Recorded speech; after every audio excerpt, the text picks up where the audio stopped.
Hey there, you're watching. Reader recap. The story begins as the heroine walks inside her mother's home. She walks in and informs her that she received a scholarship this time, and she also purchased some fruits with the money she received from the firm. But when her mother asks her what she is so proud of, the heroine abruptly stops speaking.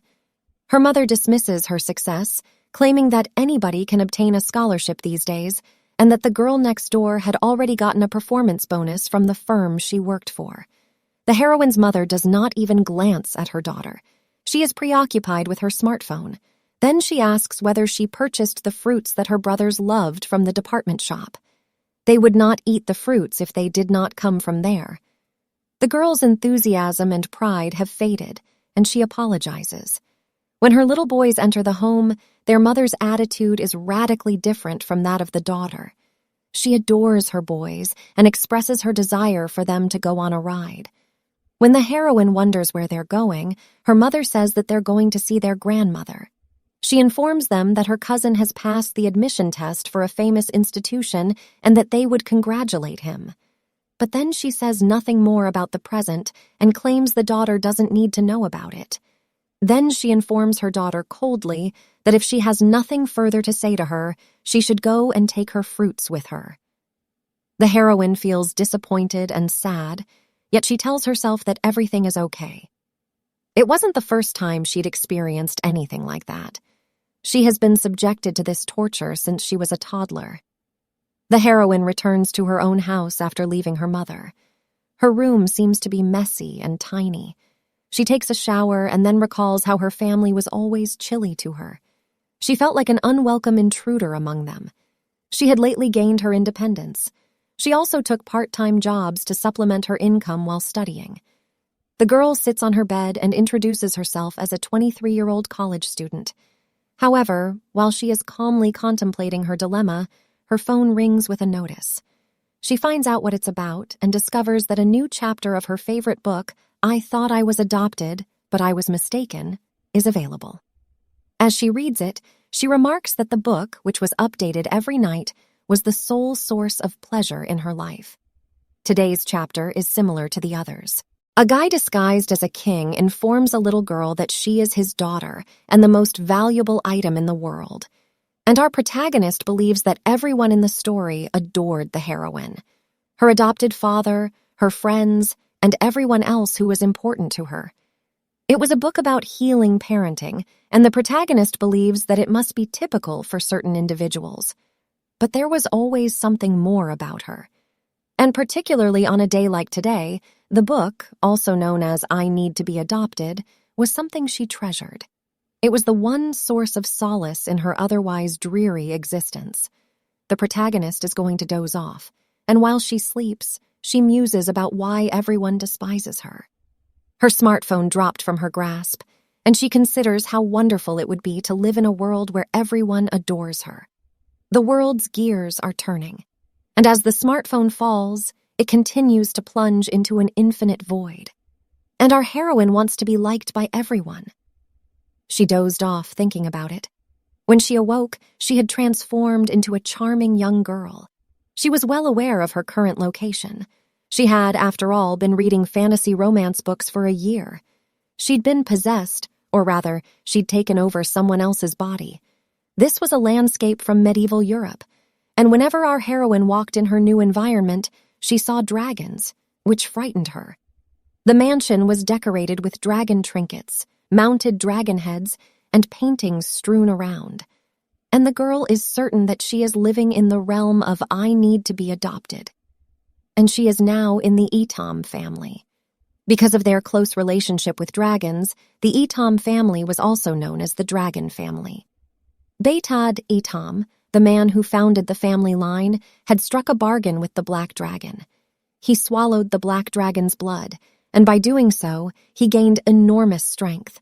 That authority passed to his heirs, and the Etom family became stronger with each generation. But there was a terrible cost to pay.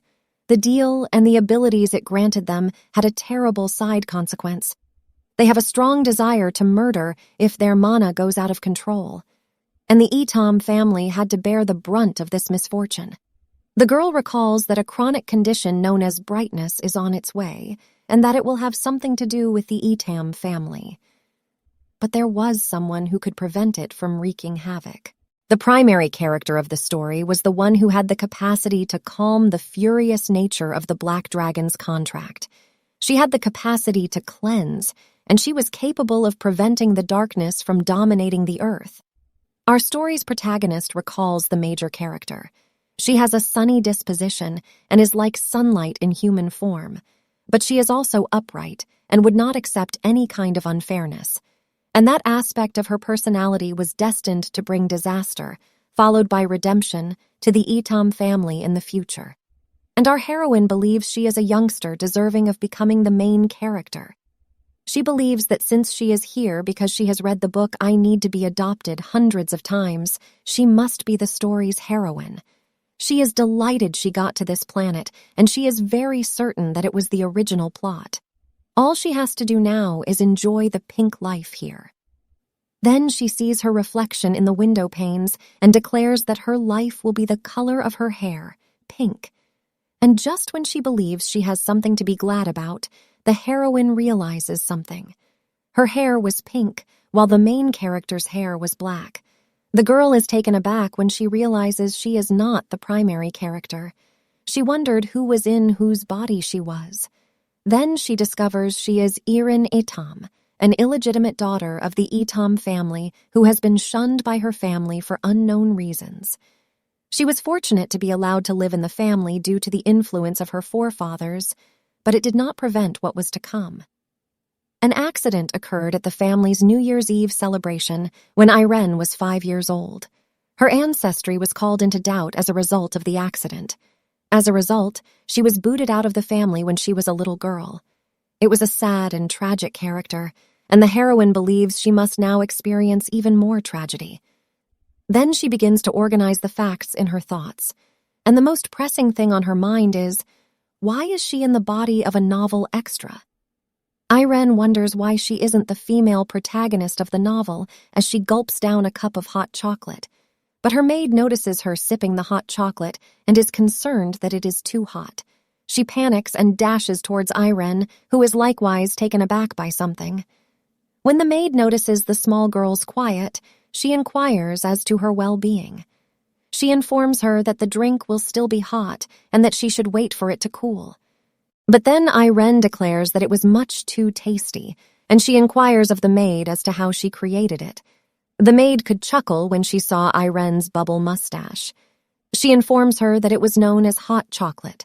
She had built it and stored it here, but she had forgotten to tell Irene about how hot it was. There was a labor shortage, and she was doing a lot of things. Irene's lips are then wiped by the maid. She grins and says she worked hard on it and is delighted Irene liked it. Mela, Irene's personal maid, was the maid. Even before she was possessed, she was a person who really cared for Irene. The protagonist, who had taken up residence in the girl's body, had learnt a great deal from her. Irene learnt a lot from her and received family affection she had never experienced before.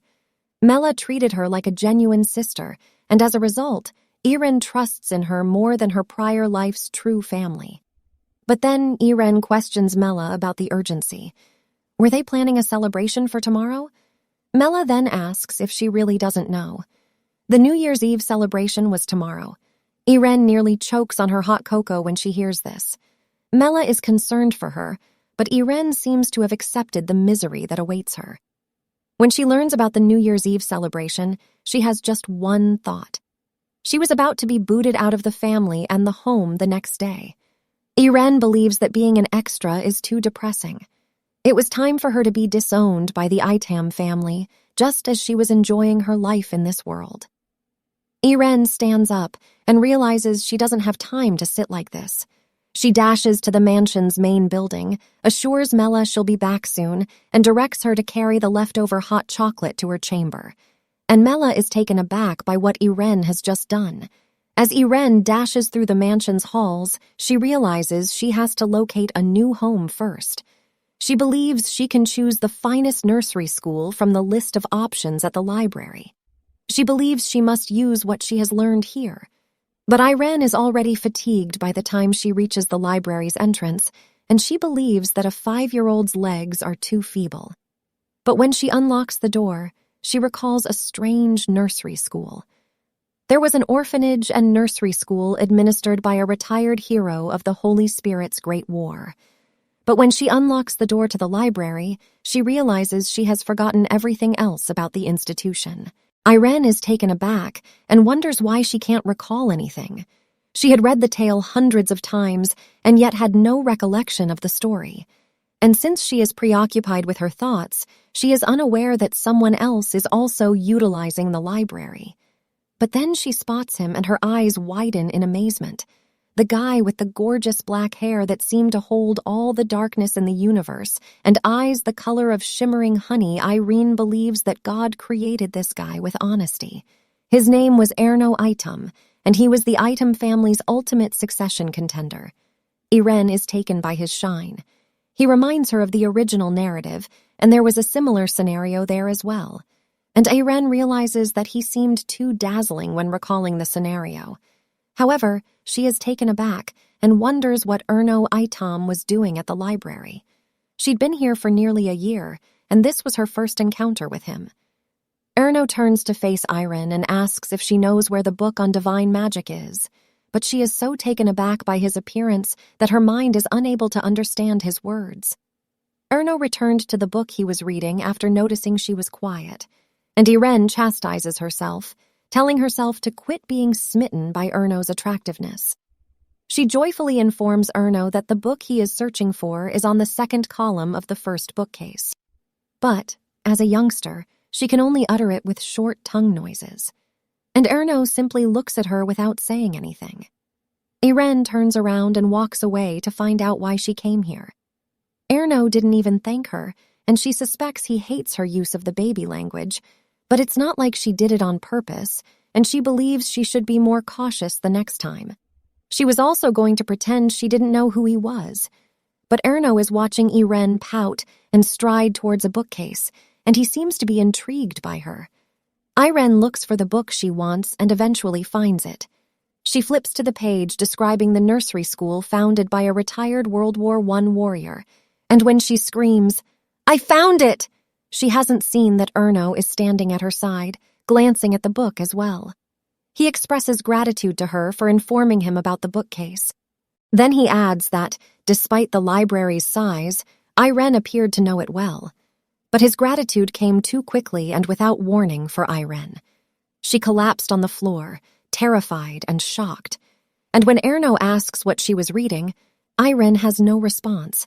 She is well aware that this is a trick question. Erno would ask her a question if she wasn't bright enough to answer it. Irene believes she will be kicked out regardless tomorrow, but she cannot be caught here. She claims that she reads and writes with a childish grin on her face. This time she speaks like a baby and pronounces reading as leading. She did it with the intention of making Erno less interested in her. Then she informs him that she has no idea what was written in the book, but it was entertaining, and it seems that her ruse was successful, so Erno exits the library. Even if Erno leaves her alone, Irene does not have a minute to rest. Her heart was racing and she was experiencing a strange feeling she was accustomed with. Irene then abruptly drops the book she was clutching. Then we see she has gone in a burst of smoke. Only her clothes remained, and Erin was nowhere to be found. And it was because of this that her ancestry was called into doubt during the celebration. Irene is similarly certain that the query was legitimate. She wasn't an Etom at all. Something is moving within the clothing, which is lying on the floor. Then a little lizard-like hand emerges from the garments. And this was the secret Irene was keeping from the rest of the world. She had the appearance of a dragon. In the original narrative, Irene, unable to control her change, transforms into a dragon during a New Year's Eve celebration. All of the family members are there and experience it personally. And Irene is weeping right now since she nearly got booted out the day before the party. If Erno had seen her transformation, she would not have had the opportunity to read the book. But she can deal with it later. Irene is now curious as to how she can revert to human form. Even before that, she believes it would be preferable to hide behind the bookcases for the time being. She sobs as she considers what might happen if she couldn't transform into a human indefinitely. But then she discovers a ring on the floor, and Irene wonders who misplaced it.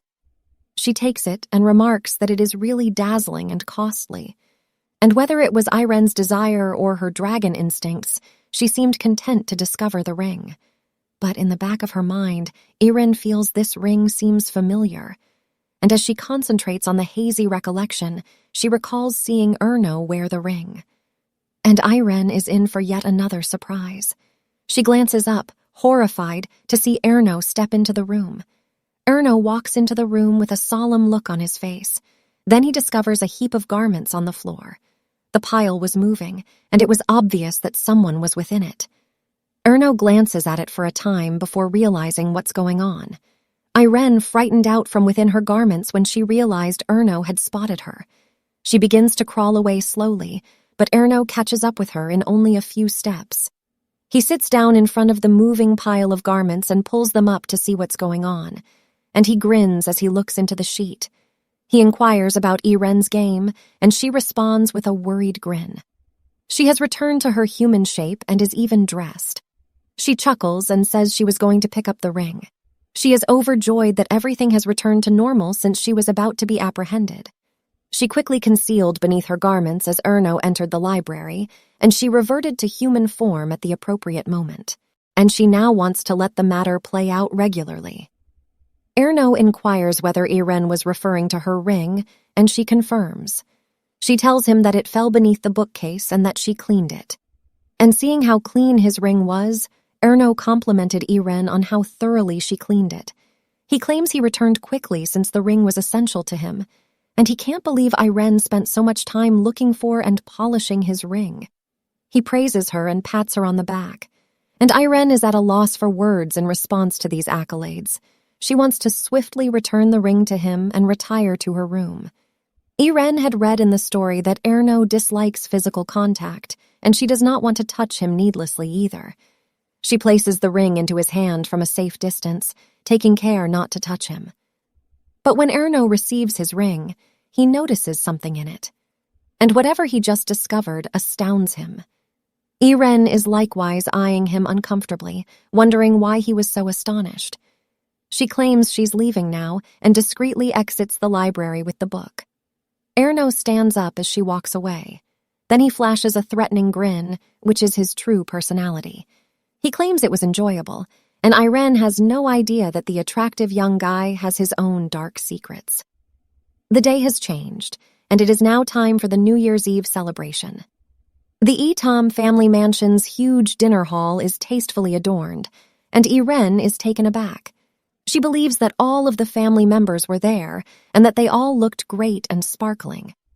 But then Irene remembers the actual Irene from the story, who transforms into a dragon in front of all these people. She imagines how terrified she must have been. She is discouraged that this is now going to be her tale, but Irene believes she has nothing to be concerned about. She had remembered the address of the orphanage she was searching for, and she had also gathered emergency finances by roaming about the estate at night. She gathered every coin she discovered that had been misplaced by others. Irene believes that the ideal way would be to avoid becoming a dragon, but even if that is necessary, her intentions are determined. She intends to donate the money she has amassed to an orphanage, and Irene grins confidently as she considers her strategy. The guards then beat their spears on the floor in a rhythmic pattern. It was the start of an announcement that the Etam family's head was on his way. The guard announces that the Empire's protector, the 12th dragon, Duke Murel Etam, is approaching the hall. The Duke then appears, along with his 3 sons, including Erno. The Duke approaches his throne and takes a seat. He was the Etam family's 12th generation leader. Then Duke Murel suggests that they begin the New Year's Eve event. We soon discover that Erno was the Duke's first son, and Celian Etam was his second. Celian has had enough of the celebration, and his younger brother, who is standing next to him, is simply smiling. Iren believes that they were the individuals who were superior to everyone else in the Etam family because they had inherited the dragon's blood more thickly than everyone else. Iren believes that merely by entering the hall, these individuals instilled fear in everyone there. Erno gestures at her while she considers all of this. When Iren understands this, she is horrified and stunned. She is perplexed as to why Erno had to wave at her. It was certain to bring all of the visitors' attention to her. That is precisely what occurs, and Iren gets a nasty feeling about it. But before anything more occurs, she cautiously grins and waves back, and Erno is once again taken aback by something. The Duke's counselor says he will issue the first order right now, and the Duke grants his approval. The first name on the list is Wiln, and the advisor invites him to step forward. Wilna is a researcher, and he has brought his study papers to discuss with the Duke. He welcomes the Duke and informs him that he will begin new research this year. And while this occurs, Iren anticipates what will follow. The new year was a little unusual for the Etam household. Despite the fact that it started properly, with all of the family members assembling and presenting their yearly plan in front of everyone, Wiln is informing the Duke about his plans to explore a new plant found on the eastern continent. But Iren is aware that there will be a twist. The Duke tells Wiln to cease explaining the plant's soothing benefits. He inquires of the researcher if he has read the preceding study material, and Wiln seems to be confused about where the Duke is heading. According to the Duke, the flower has previously been researched, and Wiln was squandering resources by researching it just now. Wiln is stunned, but there's more to shock him now.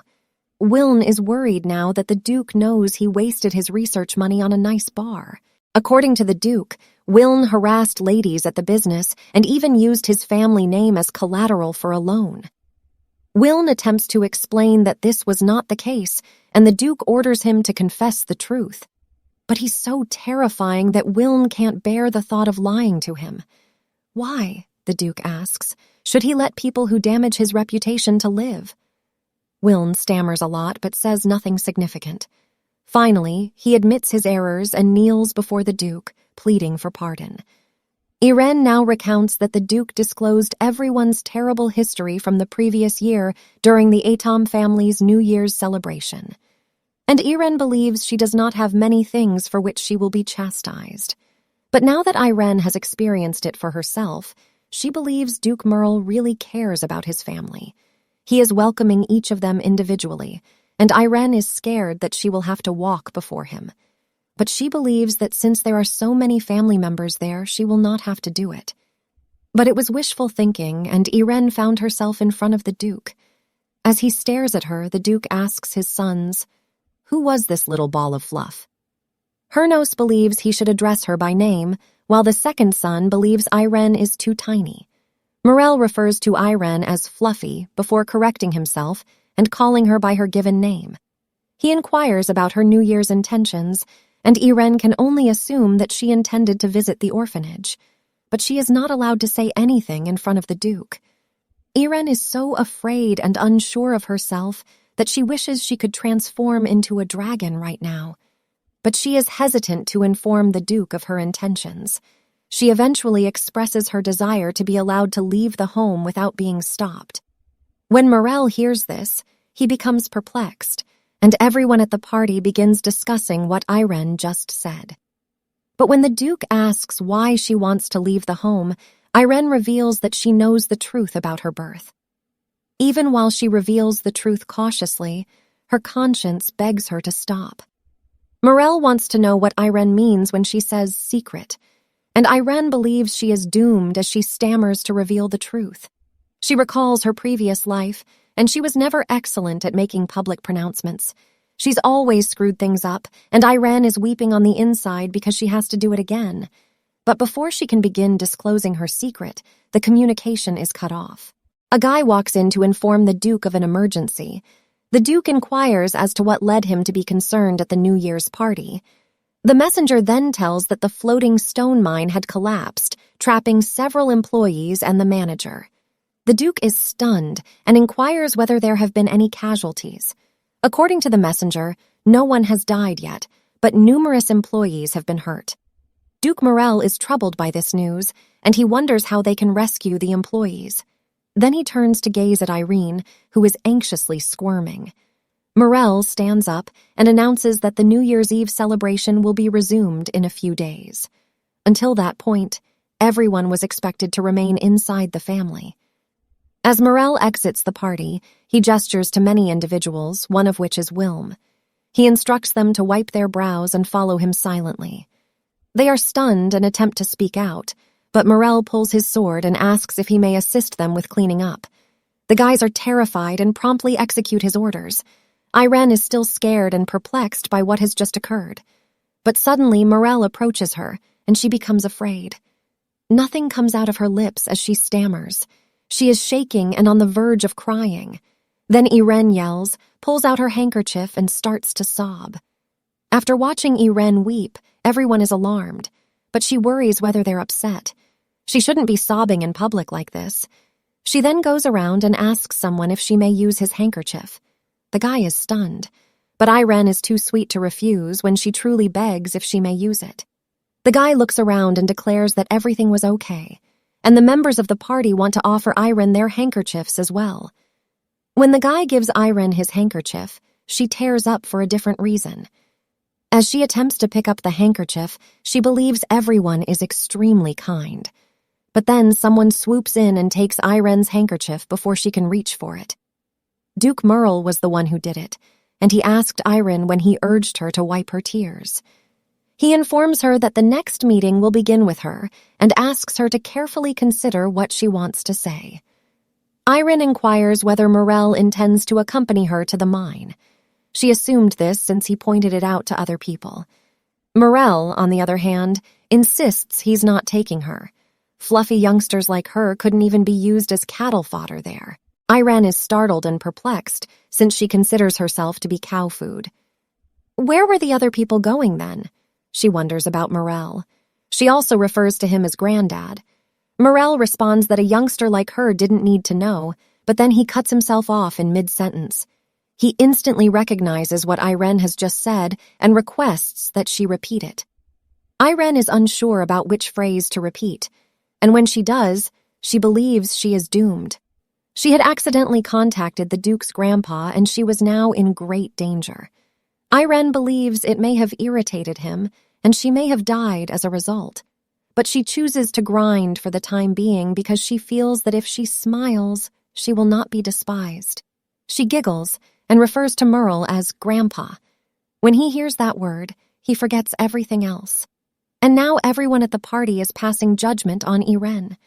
But when Irene calls him grandfather again and doesn't get the emotion she was hoping for, she wonders whether she used the wrong term. The envoy then requests the Duke's attention. Duke Morel turns around and tosses the handkerchief at Irene. He informs her that she would be extensively investigated at the next meeting, and he tells her she must be totally prepared, and he promises to meet her again soon. Irene sighs, wondering when the next time will be. She wonders whether Morel would really murder her. And as he goes away, she can only look behind him. And with that, the meeting came to a close on a tumultuous note. Irene is sitting quietly on a garden bench. She feels depressed and sighs as she recalls what transpired during the New Year's Eve party. She then looked for a decent escape route but couldn't discover one. And most all, she can't stop thinking about what occurred yesterday. She proclaimed proudly in front of the entire family that she wanted to leave the house, and this would undoubtedly go down in her sad history. But suddenly, as she is buried in meditation, something occurs to her. Irene examines it and discovers that it is a rolled paper ball. She wonders if it was blown here by the wind, but quickly learns that it was something more. Irene dodges a ball that is heading straight for her head at the last second. She was terrified and is now gazing around for whoever has the ball. And other males behind her back are laughing and calling her a crybaby. Irene turns around to see some lads her age. They inquire as to why she is alone and whether she has a house or pals. Irene is suspicious of them, and the leader of the lads declares that they will play with her in this case. He instructs Irene to get their ball, and in case she doesn't know what a ball is, he instructs her to retrieve what they just tossed at her. Irene is irritated by them, but she is used to being patient in situations like these. But then one of the males informs a buddy that the girl didn't even have a home education, which infuriates Irene. One of the lads who was unaware of this news was taken aback, and their commander informs him that Irene had no second parents, which means she had no one who cared for her in the same way that her parents did. And as they gossip about her, Irene looks back and notices a pebble. One youngster claims that his mother advised him not to play with children who did not have parents, and their captain declares that they will not play with her. He was only teasing her before. One of the lads claims that Irene lacked parents, friends, and a place to live. So what exactly did she have? And after a little pause, their commander continues, "Birth secret." Everyone begins to laugh, but as one of the lads looks forward after laughing, he is taken aback by something. He cautiously instructs their commander to glance behind him, and he wonders what is going on. But as he turns around to check what's behind him, he gets a terrible surprise. Irene stands behind him, a hefty stone raised over her head, and she appears to be preparing to smack someone in the head with that rock. As Irene drops the rock, the child cries and scurries to safety. He is afraid, but his pals begin threatening Irene with a complaint to their mother. They also warn Irene that the ramifications will be disastrous for her. But Irene isn't about to be intimidated. She is enraged and requests that the guy inform her mother that having parents with traits similar to theirs makes no difference. It just reflected poorly on them, and it was better for these youngsters not to have them. The lad's commander is enraged, but his comrades advise him to leave right away, and they abuse Irene as they depart. Her life, they say, was miserable. She had nothing except her own life, which she couldn't do anything with. But they were just inciting her fury, and Irene took up the stone once more. She rages that the genuinely sad individuals were those who had never heard of damage compensation, but the lads fled in terror. As they walk away, Irene drops the pebble on the ground and muses about their remarks, and she believes she was indeed pathetic. Her old existence flashes before her eyes. Her brothers thought her clothing choices were humiliating. They went to a prestigious school, and her brothers believed she was too shabby for this institution. Even their friends mocked her, and they were embarrassed to tell others she was their elder sister. Our heroine also recalls her mother's treatment of her.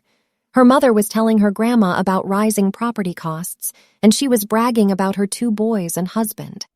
Her mother-in-law had given her a house as a gift for having given birth to 2 sons. She intended to send both of them to a prominent institution.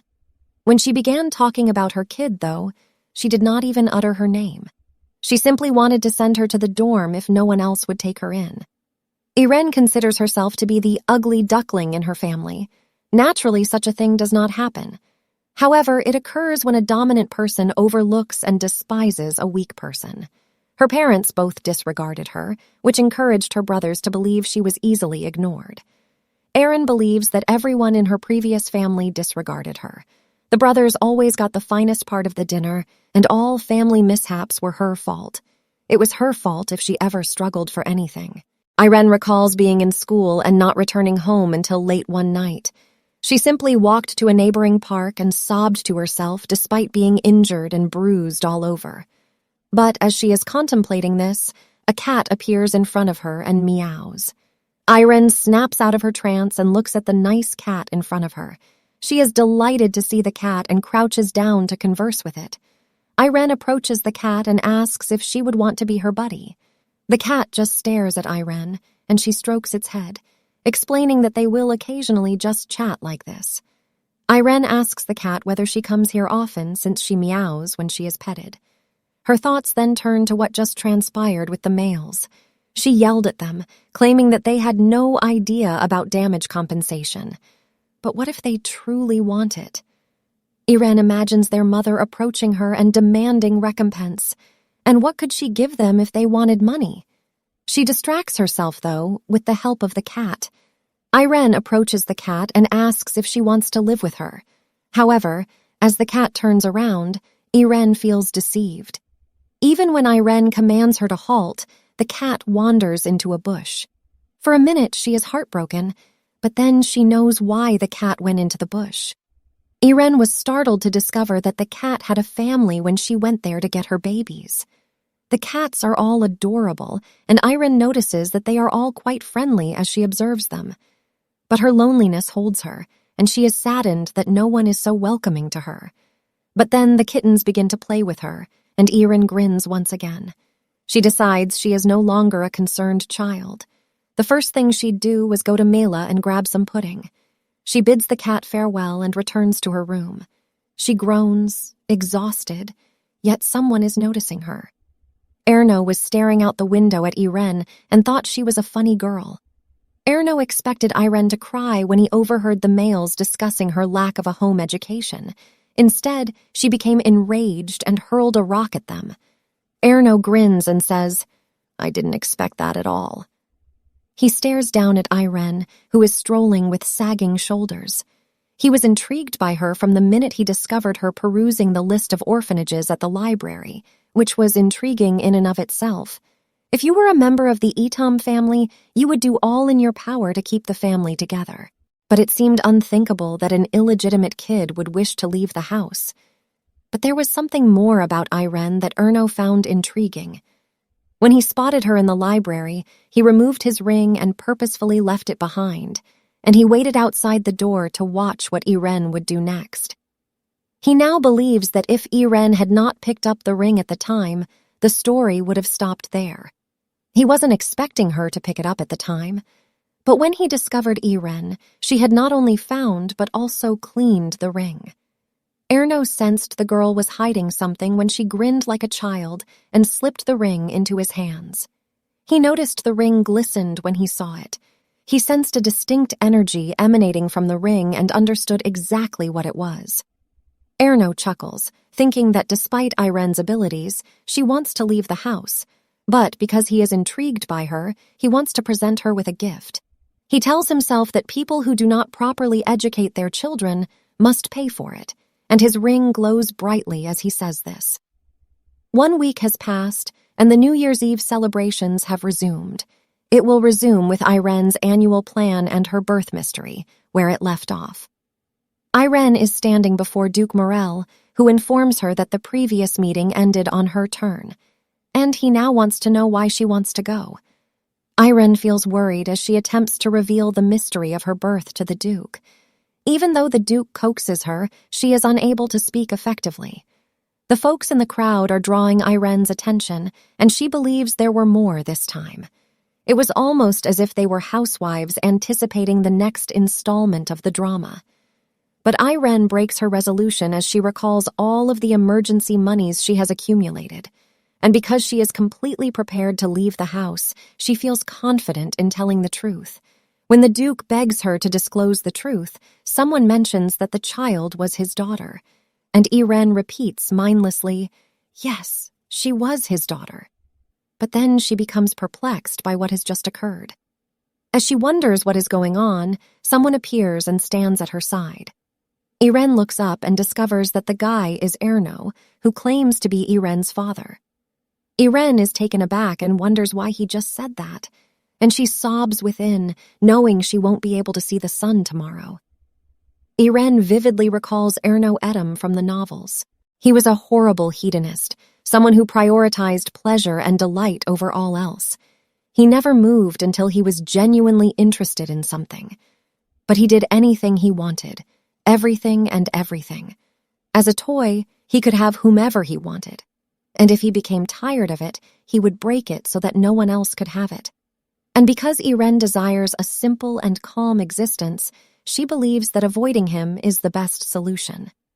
But when she hesitantly grins with Erno, Iren understands that choice is no longer an option. She's already on his mind. Everyone is nervously watching the event as Iren and Erno stand in front of the Duke. Duke Morel is not pleased with Erno's actions and urges him not to make such jokes again. Speaking up for Iren was not appropriate for his position. But Erno merely tosses it off and claims he doesn't care about such things. He was keeping an eye on his daughter. Wasn't his job more essential than that? Morel is now enraged, and the main reason is that he is familiar with his eldest son's behaviors. and Irene is frightened as she attempts to inform Erno that she is not his daughter. She is perplexed as to why Erno was behaving so strangely with her. She merely wants to tell the Duke her secret and then depart.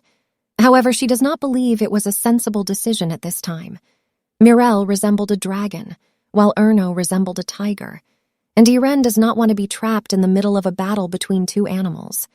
But then, Erno urges his father to question his daughter if he doesn't believe him, and Irene is taken aback. Erno had placed the ball in her court, and she now had to make the tough decision. Erno tells Irene that the elderly man would get suspicious as time passes, but he was being deliberately loud, and Mirel is enraged after hearing those comments. And Irene believes Erno was so shameless that he could lie without even revealing it. Erno instructs Irene to tell Mirel who he was to her, and she hesitates and fidgets, unsure what to do. But Erno's look is making her doubt her ability to tell the truth. Irene ultimately admits that Erno is her father. Duke Mirel is enraged. He doesn't believe it and wonders whether they thought he was an idiot.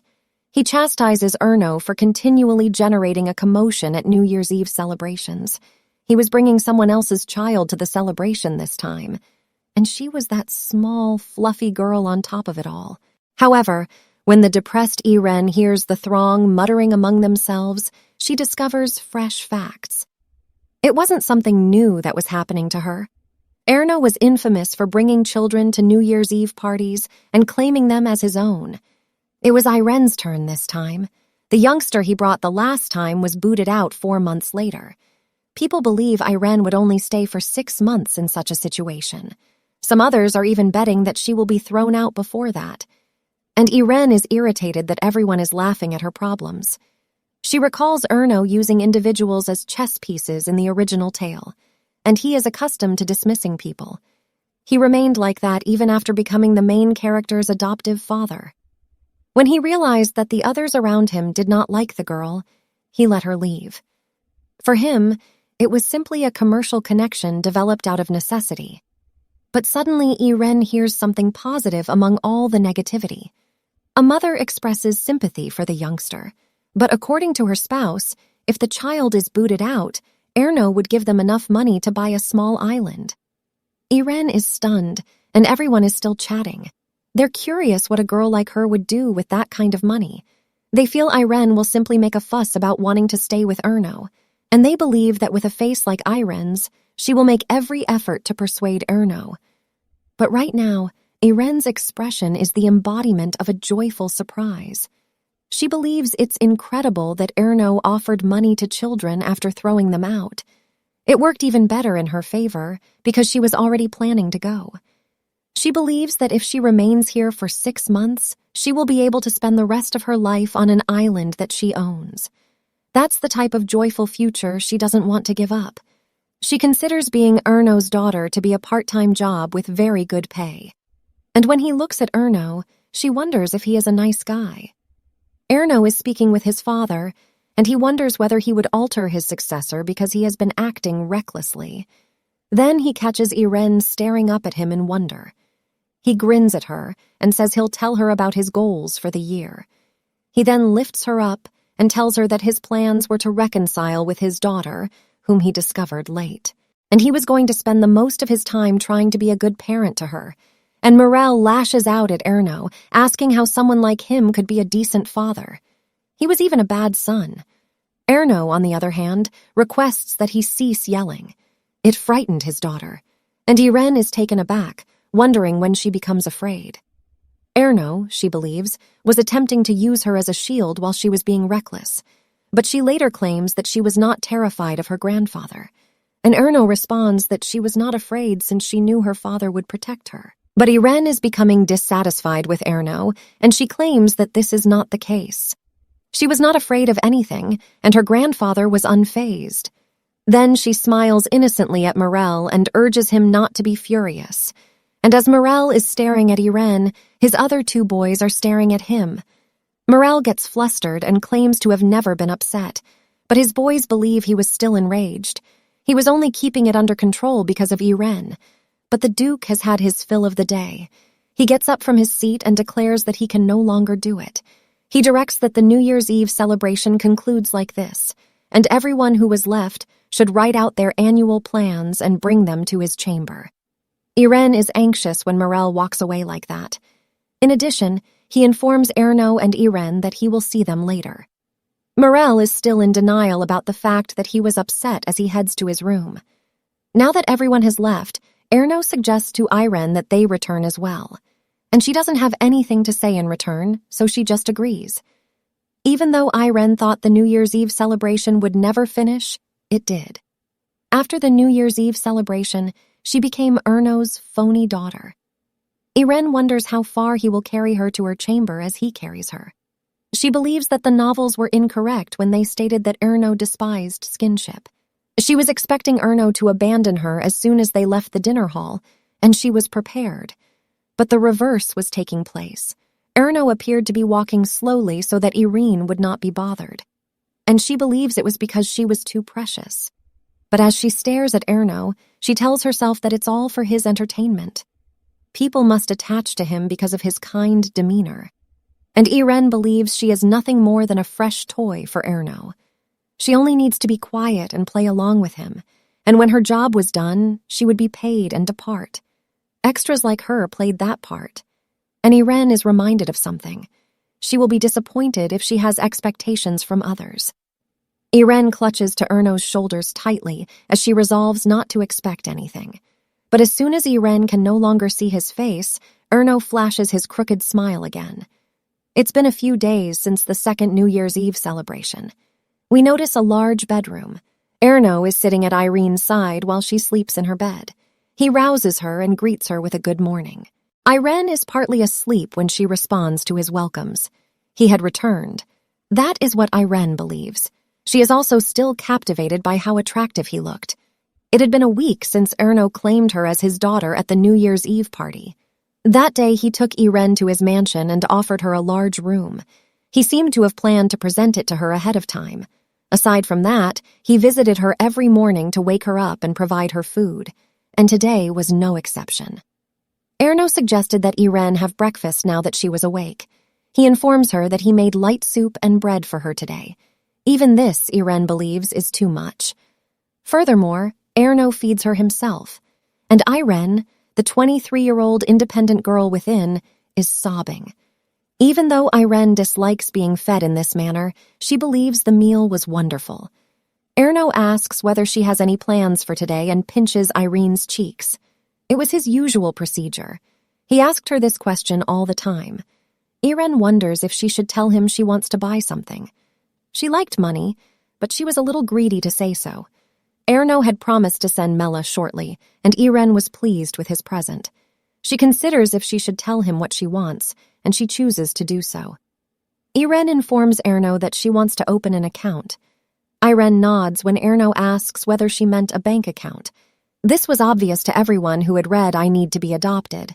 A bank account on this planet was not the same as a bank account in the real world.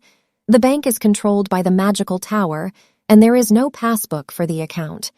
Rather, the account is guarded by triple magic and walls. It is fully secure, and only the owner has access to it. The bank provides its customers with the most secure safe in which to store their money. Erno was acting as though he could provide anything to his phony daughter if she asked. But Irene is a 23-year-old girl who has spent her entire life being shown phony love and believes she understands how to spot it. And she is certain Erno had no intention of adopting her. He was only appearing to be concerned about her. Irene responds that she wants to keep her money secure when he asks if she wants money. She believes that this is merely a play in which she is portraying Erno Adam's homely and lovable daughter, and that she is only an extra who has to play that role for a while. She has no right to demand anything, and she also has no right to refuse his wishes. Most importantly, Irene is certain that she will not be expecting anything. She only needs to wait until the day she is booted out while performing her part. But then Irene considers how crucial it will be for her to establish a bank account before being booted out. She'll have to carry cash, and everyone who notices she has cash will think she's a walking ATM. It would be as simple as snatching money from a youngster, and she wants Erno to fulfill her request in order to avert this. Even though she doesn't want to expect anything from him, she can't help but ask. She observes him closely as he mulls over her suggestion. And when he sees her like that, Erno flashes his evil smile again, saying that his daughter was desperately attempting to flee from home. But then he stands up and claims that making an account was simple. He asks Irin whether they should go immediately, and she can't believe he agreed to her request. They go to the market, and Irin is ecstatic because it is her first time outside. She is enthralled by everything and believes that things are much more spectacular than she expected. Erno also grins and expresses his delight that she enjoyed it. He informs Irin that a toy store is directly next to them. Is she interested in going? Irin disagrees, claiming that it's fine because she's never played with toys. She will be well with a small amount of money in her bank account. Irin believes that uncaring parents will not buy toys for their children, which is why she is uninterested in them. She had never known what it was like to play with toys in this or any prior existence. Even as she says this, a flashback to her previous existence appears. Her brothers were playing with toys while she was reading, but Erno isn't having it. He walks Irin to the toy store after picking him up. Irin is unsure how to react as he slams the door open with force. Erno sits Irin down and explains that he believes his daughter is serious, but he is concerned because she lacks greed. Even as he accomplishes this, the store employees fear. The shopkeeper inquires about Erno's conduct. He barged into their business before it had even opened for the day. Erno asks the man whether he owns the shop, and when he says yes, Erno throws a purse of gold money at him. Erno smiles and informs the shop owner that the bag contains 50 gold pieces and that he wishes to purchase all of the toys in the store in exchange. Everyone is taken aback, including the business owner, his employees, and Irin. She advises Erno to take his time before undertaking anything so daring.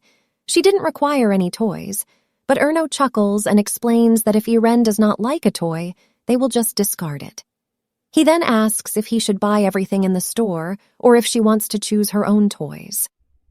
Irin hesitates to respond and believes she is much older than she appears.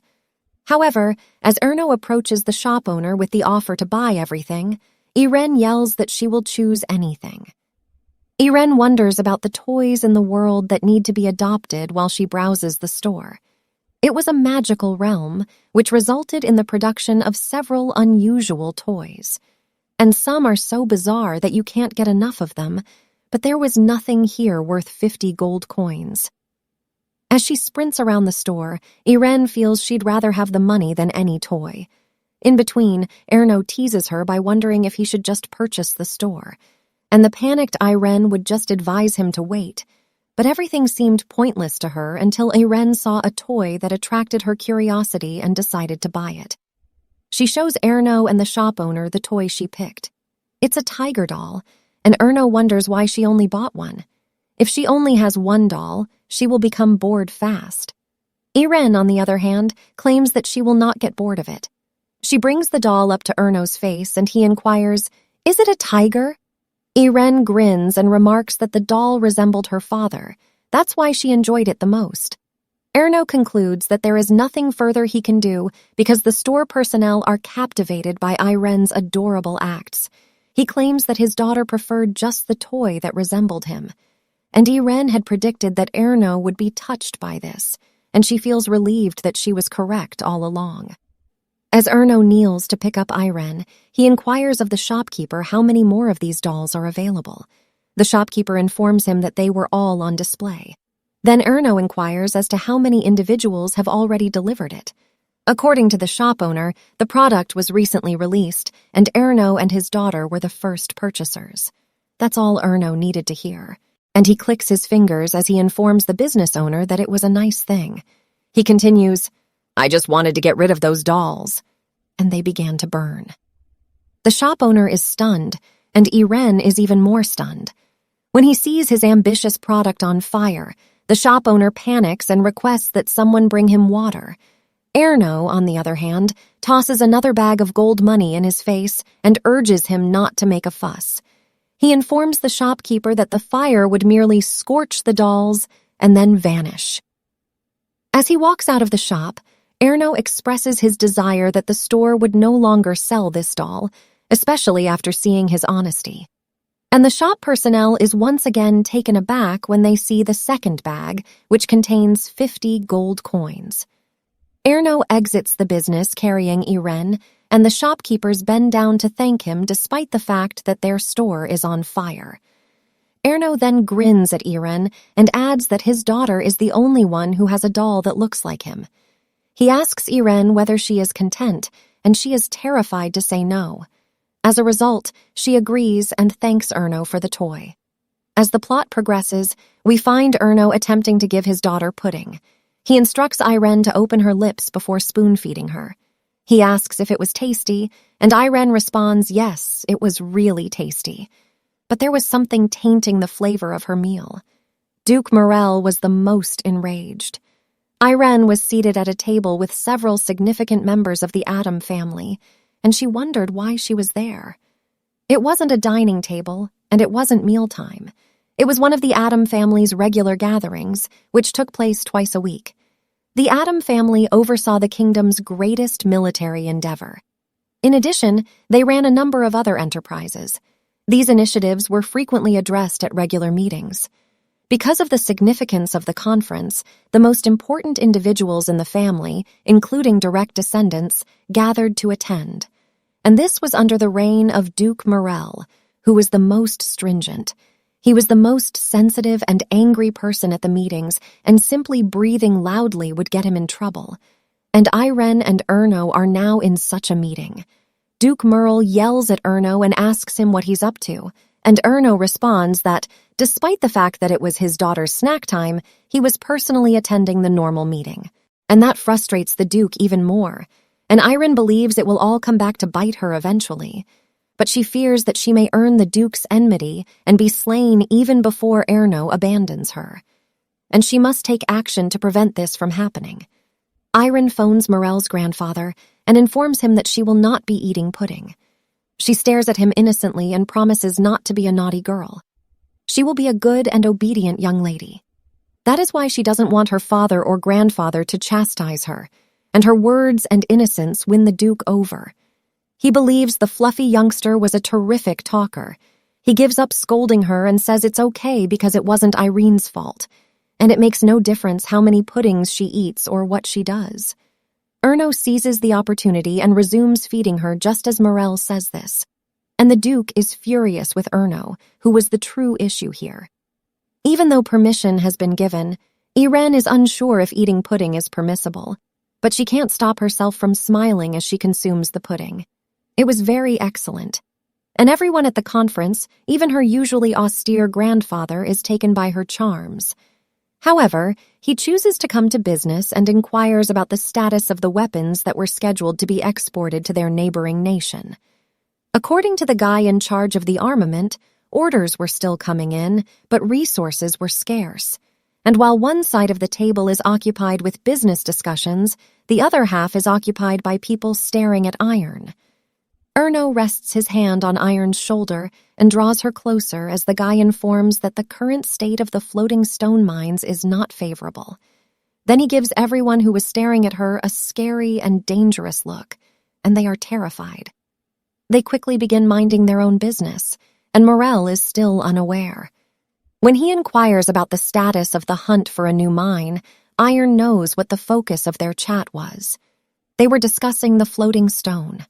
Iron, as a reader, was well aware of the situation. It was one of the novel's most crucial parts. It was literally a floating stone in the sky, yet it would prove to be the most valuable resource in the future. And Iron recalls that the story's main character discovered the entrance to the new floating stone mine. There was a whole event in the literature about that. And, despite the fact that the mine was located in the mountains close beyond the dukedom, they had not considered investigating there until the main character discovered it. Iron is perplexed as to why the main character is even there at the mine's entrance. But then she remembers that, as the story's heroine, she had all the luck. It seemed evident that she would find it and be praised for it, but things were different today. This time, Irene was there, and she knew all there was to know about the Earth, even more than the humans who lived on it. And she believes she needs a mechanism to shield herself from Erno's whims. He would abandon her and adopt the main character as his daughter if she did not react immediately. Irene apologizes to the story's main character, who will arrive later.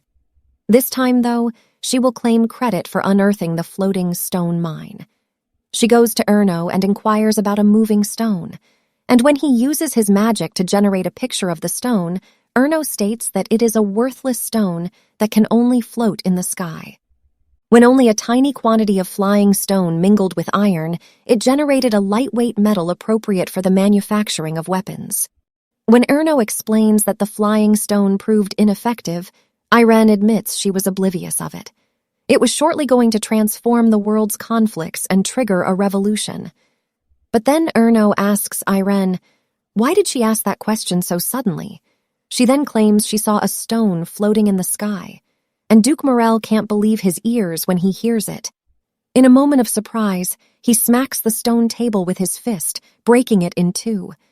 Everyone is stunned, but Morel encourages Irene to verify her assertions. Did she, in fact, detect a flying stone?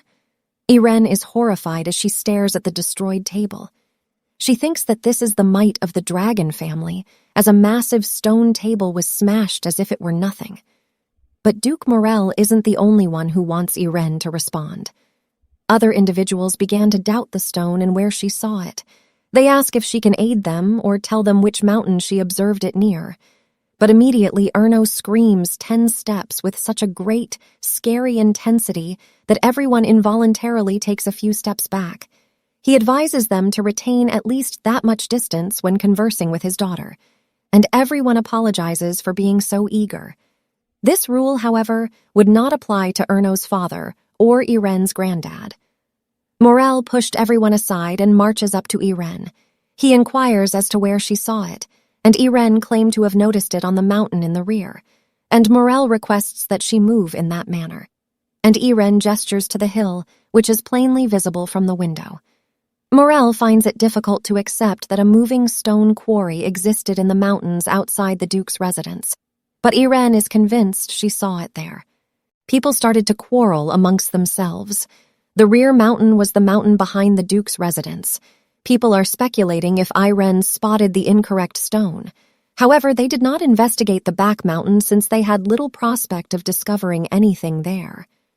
Morel ponders for a moment and concludes that there is nothing to be gained by exploring the region, and he tells his aide to search the area. Erno is staring at her while Irene analyzes the uproar her disclosure has made. He pats Irene's head and adds, "That was interesting."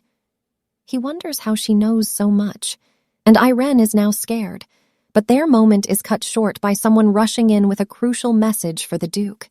Duke Morel inquires as to why the messenger is making such a fuss, and he murmurs something in his ear. Morel's mood darkens as he hears such statements. He mutters something about someone's daughter being in a bad environment.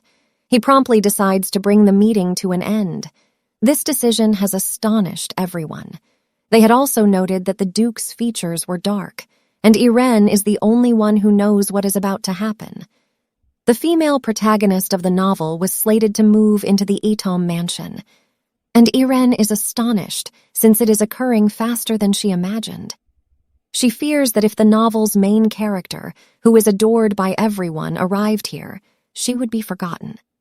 Irene is nervous and chewing her nails as she mulls over the problem, but then Erno comes up and tells her that he sometimes has no clue what his daughter is thinking. Irene is baffled by what he meant. However, Erno argues that it was already quite late, but he wanted to introduce someone to his daughter the next day. When Irene inquires about it, Erno responds that she will soon find out. Irene, on the other hand, knows what is about to happen and fears how Erno would react to it. Erno had tucked Irene into her bed for the night. When he asks if she enjoyed the pudding, Irene answers that it was great. Erno tells her to let him know anytime she wants to eat it, and he swears to give Irene everything she desires. Irene, on the other hand, can only think about one thing. This game between father and daughter will soon come to an end. Erno will assume the female lead when she arrives, as per the original storyline. Everything will return to normal for Irene, and she will become an extra once again. But she is prepared, and her preparations are also complete. Erno sends Irene pleasant dreams, and she reciprocates by wishing him a good night. But deep down, she knows that this is all a great dream that she should let go of. Irene wakes up and asks Erno whether the mansion actually belongs to her.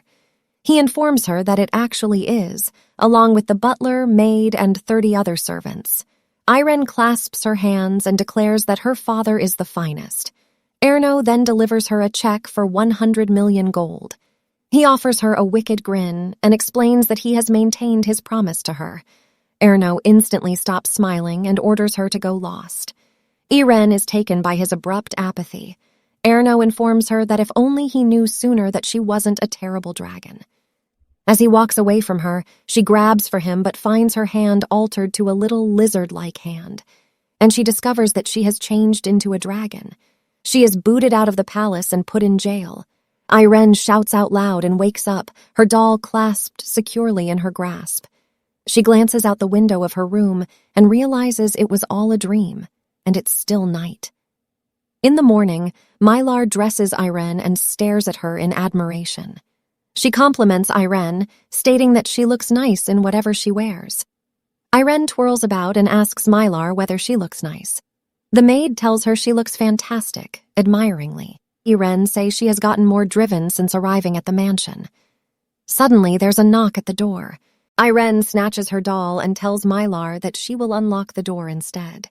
She wonders whether that was her father. She opens the door and welcomes her father with a bright grin. But instead of her father, his 2 sons were there at the door, Callion Etam and Cillian Etam. Callion informs Irene that her father is waiting and beckons for her to move. She quickens her stride to catch up with the 2 lads. As they go, she wonders that the dream she witnessed last night must not simply be a dream. Just as in that dream, Erno Etham dislikes reptiles. Even in the original draft of the narrative, the protagonist reads this information many times. If Irene turns out to be a lizard beast, she will be screwed. As she is buried in her thoughts, she realizes the 2 brothers have already traveled far, leaving her behind. This makes her recall her own 2 brothers. They had left her behind, and when she protested to them, they merely scowled hard at her.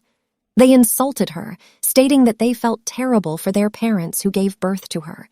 This makes her unhappy, and she collapses to the floor. She informs them that they may go first because she's sluggish. Callion approaches her and calls her. He reaches for her, which makes Irene cringe since she doesn't want to be struck again. Cillian Etham, the youngest sibling, has a calm attitude and demonstrates a great skill for swordsmanship. Along with their features, their personalities are similar as well. Instead of beating Irene, Callion pats her head and tells that she shouldn't naively follow them, and if she cannot walk, she should notify them. He promptly takes up her toy and summons Cillian to also aid her. Cillian, who was watching his brother connect with Irene, bends down on his knees and signals for Irene to jump on his back. The surprised Irene tells him she is heavy, but Cillian assures her that is appropriate for her. Irene hesitates for a bit and ultimately climbs up on his back. Since they start walking again, Callion contacts her and tells her not to go too near to Erno, since he is the sort of man who regularly performs pranks like this. He further instructs Irene that she should not be wounded by anything Erno says. She glances at him, noticing how lovely he is. Irene gets Cillian's back and informs Callion that she knows her father doesn't like her. She rushes to the door and says that she is good with it nevertheless. She turns back with a smile and lays her finger on her lips. She informs them in a tactful way that she, too, has her own secret. The brothers glance at her, surprised. They all enter through the door. Erno is already sitting at the breakfast table. He glances at Irene approaching him, telling him she misses him.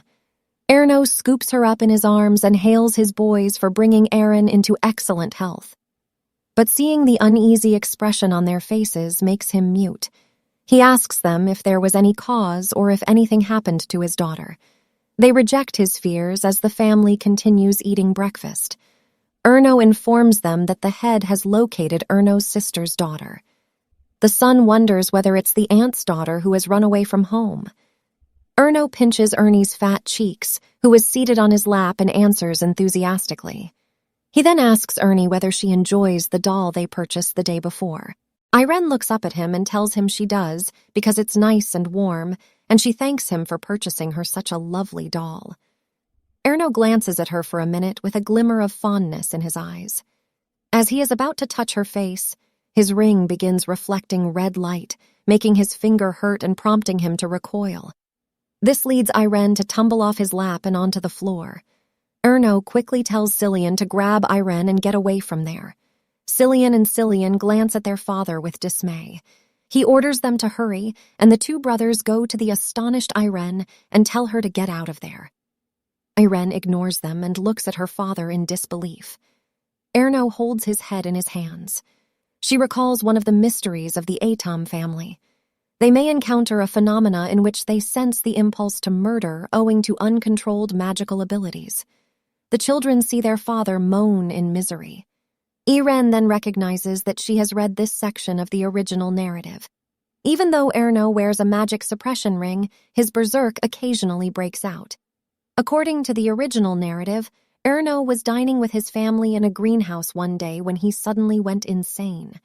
He then slaughtered scores of servants. Thus, Duke Merle took action against the awful tragedy.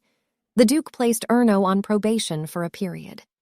It was around that period that Erno became a genuine monster of the Etam family in name and truth. That day in the original script is today.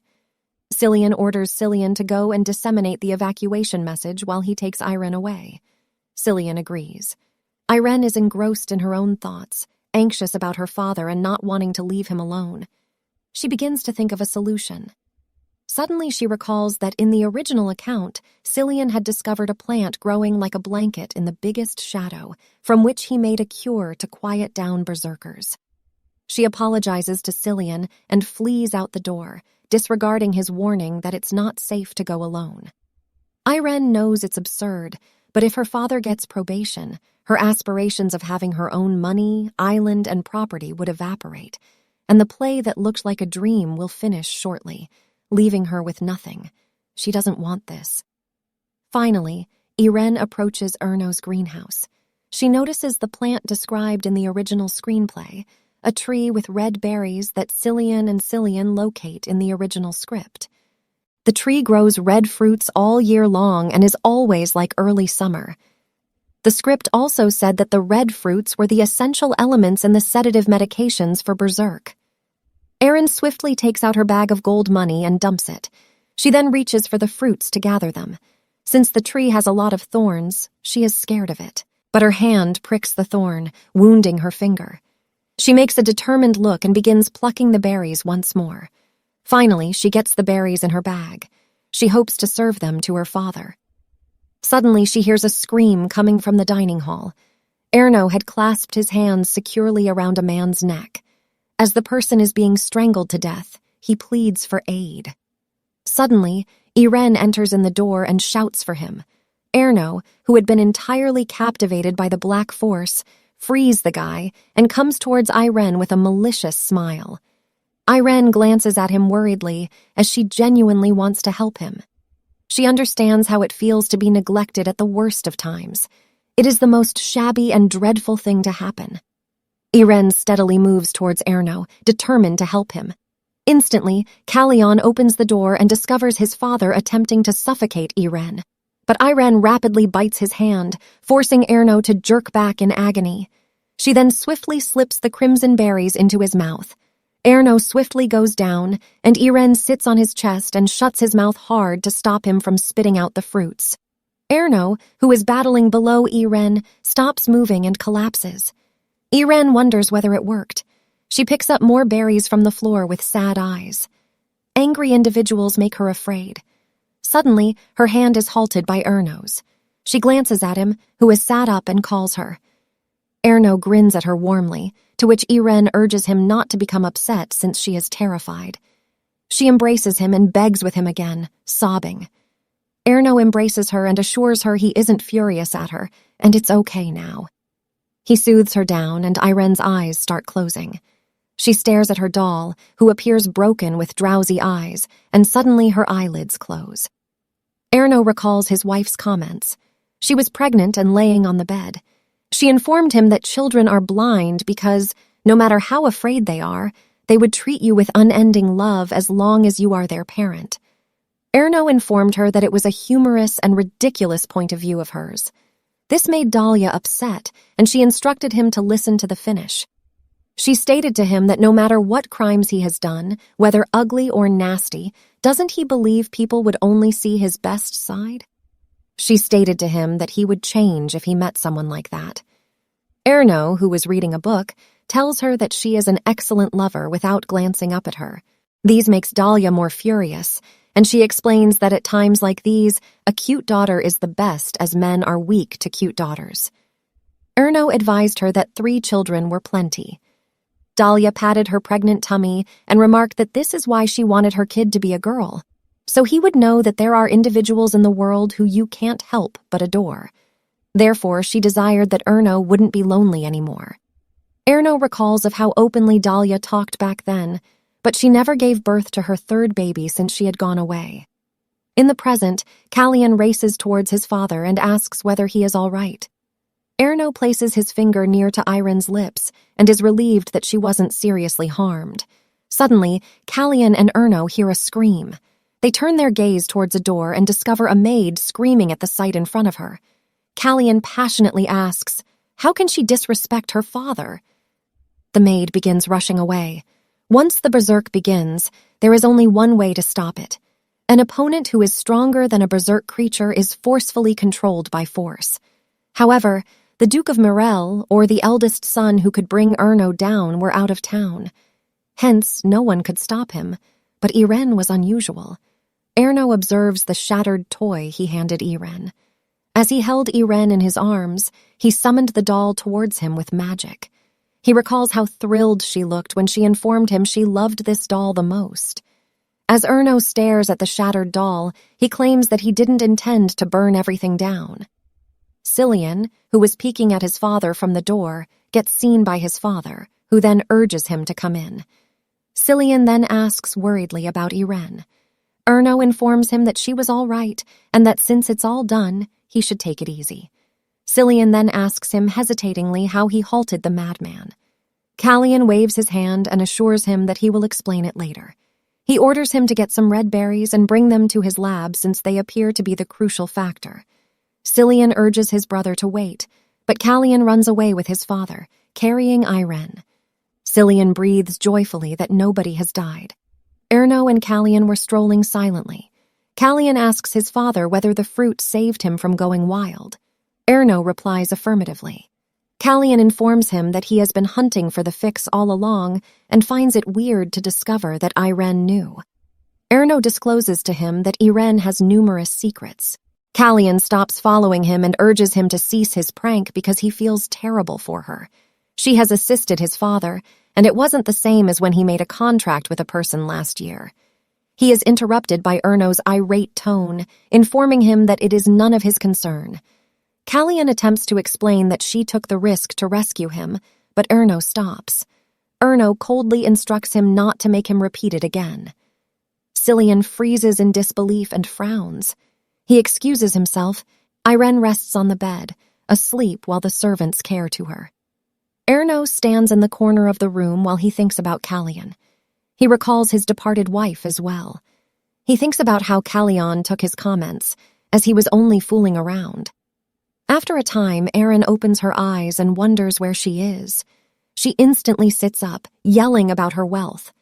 Mylar comes to her and tells that she has finally woken up. She wipes away her tears and tells Iren that she was in a coma for a week and was very afraid. Mylar believed that there was something wrong with her, telling Iren that her heart was pounding so quickly every day. Iren is taken aback by the fact that she hasn't woken up in over a week. Mylar worriedly watches her and wonders whether she is like that every time she is upset. Iren says that she must have arrived. Mylar stares at her confusedly and wonders what she was talking about. Somewhere else in the mansion, a tiny girl asks the maids about the Duke's office. They grin at her and instruct her to walk up to the second level and to the end of a corridor. The tiny girl thanks them and continues on her way. The maids began discussing among one another, complimenting that the girl was the prettiest they had ever seen. They wonder whether she was the daughter of an aristocracy. Another maid adds that she could be the daughter of the princess who was being hunted for. The small child was the female protagonist of the original narrative, Sharn Item, about whom Aaron was referring. Sharn Item is the central character of I Believed I Was Adopted, but I Was Incorrect, where Iron lives today. She possesses the capacity to expel berserk, and with a disposition like Sunshine's, she is loved by many individuals in the book. She is the youngster that ultimately softened even the ruthless and frigid heart of Erno. Although he utilizes her just when required at the beginning of the novel, as the book progresses, their connection alters. They begin to open up little by little, dine together, and bring a treat for her. She was an icon cherished by everyone. Even the heroine is impressed by her because she is the centerpiece of the narrative. The protagonist always wanted to be the heroine in her prior life, so her family would adore her. But she quickly discovered that what she dreamt of was all just a delusion, and she wasn't a savior. Mylar brings Iron soup as she tells her how afraid everyone was. Callian and Cillian visited virtually every day to see her. The Duke requested her to inform him the instant Iren woke up. Iren wonders about her father, to which Mylar replies her that he comes once in a few days. Seeing Iren's gloomy countenance, she instantly assures him that it must be because he is busy. She informs Iren that it is probably because the Duke brought the daughter of the slain princess. From what Mylar heard, there was discussion about adoption going back and forth. Iren's expression grows sad, and the maid glances at her with sympathy. She feeds her again and changes the subject. She asks Iren why she is not making a fuss because she brought thin soup and not cake. Mylar further remarks that it would be good if she had a quiet daughter like Iren. Iren thanks Mylar. Mylar praises her in return and displays her appreciation towards her, since it was due of Iren that she was able to enjoy this luxury. Mylar enthusiastically admits that earning a wage rise and promotion and seeing such a gorgeous girl every day made her happy. Suddenly, Mylar's grin gets devious, and she explains to Iren that she had to listen to her attentively from now on. This makes Iren puzzled. Mylar jumps up and informs her that the time has arrived to visit the Duke. She showed her a gorgeous garment. They approach a door and enter. Iren believes that when the door opens, she will see the heroine. She prepared herself to not anticipate anything, and she was confident she wouldn't be disappointed. She will travel back and forth as if nothing had occurred. As she enters through the door, she discovers her father and the Duke standing with Sharn. Sharn was staring at her sheepishly. Iren meets her father and grandpa cheerfully. The Duke hails Iren as Fluffy. Irene notices Sharn, who quickly hides behind the Duke. Erno turns to gaze at her, but immediately looks ahead. Iren was a bit taken aback by his disinterest. She was astonished to find him already showing an interest in Sharn. The Duke demonstrates his appreciation towards Iren, explaining that because to her, they were able to discover the floating stone at the area she advised them to. He also asks her how she assisted her father. Iren assures him that she did assist her father when he was unwell. The Duke begins pondering and asks Iren after a time whether she understands what the fee entails. He explains to her that individuals who perform a quality job should be given a nice reward, and that is what the price is. He informs her in simple terms that he will fulfill her request. He advises her to ask for anything, whether it's a business right or a descendant's last name. Iren is astonished, but maintains a straight face in front of them. She doesn't require business rights or the family names of heterosexual relatives. She merely wants money. She comes up to the Duke and demands money, urging him to wire $1 million immediately to her bank account. The Duke asked whether she truly wanted 1 million roasts. Iren nods her head, figuring that 1 million roasts would be plenty for her. The Duke sighs, puzzling her. Iren worries if her asked money was a lot for the Duke, especially though he was so affluent. He glances back at her and asks her if it was simply that worthy in her view. His platinum-grade bracelet was glowing green. He deposits the money in her account, and she thanks God. She was pretty thrilled, since she had never seen this much money in her prior life. Erno pulls her up and grins at her. He instructs her not to pick up anything and eat it like whey.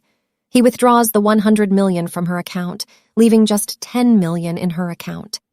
He informs her that it is a terrible habit, and if she does it incorrectly, she will get a stomach pain. The Duke stares at him aggressively and labels him a foolish kid. Iren glances at Erno, astonished, thinking of him as a crazed murderer. Erno then brings his own band closer to Iren and deposits $1 billion in her bank account. This stuns Iren, and she freezes. For Iren, her father was the most strong creature at the time, and he embraces her lovingly. The Duke was unhappy with Erno and scolded him off for always doing everything he could. He advises him to hurry and start the adoption procedure, as it will be of tremendous benefit to him. Erno grins at the Duke and explains that he has already informed him that he has a daughter. The Duke informs him Sharn has the ability to soothe a berserker, and that no matter how twisted up Erno is, he still would not want his children to be wounded. Erno ignores what he says and glances at Iren. That's all for today. Hope you enjoyed the video. Thank you and see you on the next one.